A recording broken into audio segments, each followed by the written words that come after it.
జగిత్యాల జిల్లా కోడిమేళ్లలో కాంగ్రెస్ పార్టీ ఆధ్వర్యంలో పాలాభిషేక కార్యక్రమం ఘనంగా జరిగింది. ప్రజాప్రభుత్వం 9,000 కోట్ల రైతు భరోసా నిధులను విడుదల చేయడంపై కాంగ్రెస్ శ్రేణులు హర్షం వ్యక్తం చేశారు.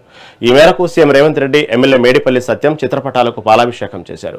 ఈ కార్యక్రమంలో మండల కాంగ్రెస్ అధ్యక్షుడు నాగభూషణ్ రెడ్డి, టీపీసీసీ సభ్యుడు మహిపాల్ రెడ్డి, పాక్స్ చైర్మన్ రవీందర్ రెడ్డి సహా పలువురు నాయకులు, కార్యకర్తలు పెద్ద ఎత్తున పాల్గొన్నారు.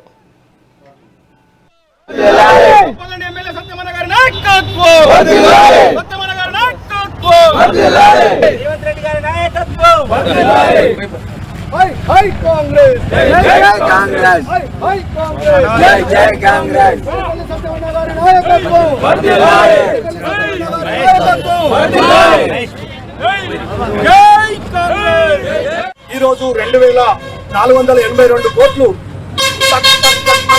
విడుదల చేయడం జరిగింది. దానికి రైతులు ఎంతో హర్షం వ్యక్తం చేస్తుండ్రు. తర్వాత ఈ వాళ్లకు బీఆర్ఎస్ అంటే బీఆర్ఎస్ ప్రతిపక్ష నాయకులకు ఏం దొరకక, కాంగ్రెస్ వాళ్ళని ఏమనాలని వాళ్ళకి ఏమి తెలియక ఒక రైతు యూరియా యాప్ అనేది ఒకటి పెట్టుకున్నారు. ఆ యూరియా యాప్ అనేది యాక్చువల్గా దళారీ వ్యవస్థకు పోవద్దన్నతోని ఒరిజినల్ రైతుకే చెందడం జరుగుతుంది. వాళ్ళు స్మార్ట్ ఫోన్లు కాదు, చిన్న ఫోన్ అయినా ఫ్యాక్సీలకైనా దుకాణాలకైనా చిన్న స్మార్ట్ ఫోన్లు అయినా ఓటీపీ వస్తుంది. వాళ్ళకి ఎన్ని బ్యాగులు అవసరం ఉంటే అన్ని బ్యాగులు తీసుకోవడం జరుగుతుంది. తర్వాత రెండోది, మన దగ్గర యూరియా షార్టేజ్ ఉంది అన్నారు. యూరియా అనేది షార్టేజ్ లేదు. దాదాపు ఏవో గారు నిన్న చెప్పిండ్రు. ఏవో గారు చెప్పిందన్న దాదాపు 7,400 మెట్రిక్ టన్నులు అంటే వచ్చింది. దానిలోకెళ్ళి 2,400 దాదాపు 500 మెట్రిక్ టన్నుల యూరియా ఉన్నది. దాదాపు 10,000 బ్యాగులు ఉన్నాయి.